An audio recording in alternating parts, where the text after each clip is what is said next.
Right, we speak now to DA spokesperson Willie Aucamp for reaction to the accusations made by the ANC that the DA-led provincial government is neglecting communities in Khayelitsha. Mr. Aucamp, a very good afternoon to you and thank you so much for your time. What's the DA's immediate response to these accusations made by the Deputy President of the African National Congress? Good afternoon to you. With all due respect, the statement made by the Deputy President is absolutely ludicrous. The City of Cape Town spends more on infrastructure directly benefiting lower income households than the entire capital budgets of other cities. In the 2024-2025 year, Cape Town is making South Africa's largest ever infrastructure investment by a metropolitan municipality, with a 75% pro-poor spend directly benefiting lower income households. And that is not us that say that. According to Stats SA, the non-financial census data for municipalities released in March 2024 showed that Cape Town has South Africa's highest proportion of residents benefiting from free basic water and electricity.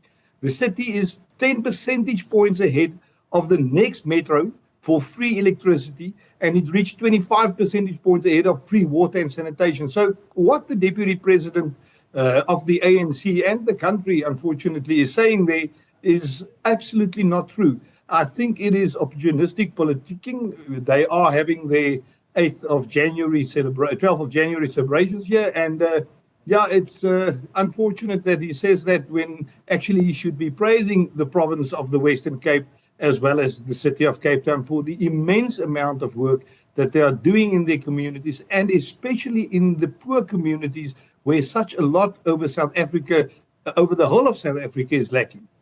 So, Mr. Aucamp, I mean, many social activists have referred to Cape Town as the tale of two cities, one being very affluent and the other being extremely poor. I mean, with reports of places like Gugule to Nyanga, Mitchell's Plain, Manenberg being overcrowded, a lack of flushing toilets, lack of service deliveries and high levels of crime and drug use. Are you saying that is not the picture? That is absolutely the picture across the whole of South Africa. And that picture is there because an ANC government alone for the past 30 years has failed South Africans. Let's make no mistake here. There's a huge difference between the quality of life of rich people and that of poor people. And the question is, what is government, local government specifically, and provincial governments doing to alleviate that? If you look at the statistics, and again, that is statistics that were released by Stats SA, it is clear that the other municipalities and other metros and other provinces can come and learn from what the DA-run Western Cape government as well as the City of Cape Town is doing. The stats show that in these cities, the city and in the Western Cape province, we are doing far more. And that is what we need to roll out to the rest of the country. That is what the Democratic Alliance, with our presence in this government of national unity, is trying to do. We have shown over the years that where the DA governs, we govern extremely good. And we hope that the other provinces and other metros will follow the example set by us in the Western Cape and in the City of Cape Town, and not criticize us wrongly as the Deputy President has just done. We hope to roll out this form of good governance in the government of national unity. And I think if you look at the amount of work that DA ministers in this government of national unity has done up to now, it is clear that we mean business, and it is clear that we want to have that positivity stroll out to everybody in this government of national unity.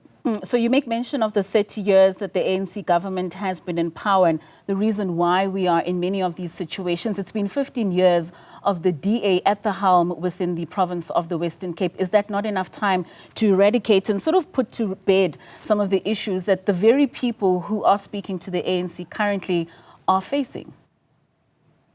Alleviating poverty is not a thing that you can fix in one day or even in 100 years. It's a continuous thing. We've got to, day by day, do everything in our power to alleviate the lives of the people that are suffering due to the historic injustices of our country, but also suffering due to the 30 years of managing of this country by the ANC government. We are getting provincial grants from national government. If you look at the influx of people coming into the Western Cape, it is clear that those amounts need to be re-looked at. If we can get additional funding from national government, national treasury, we will be able to do much more than what we are doing.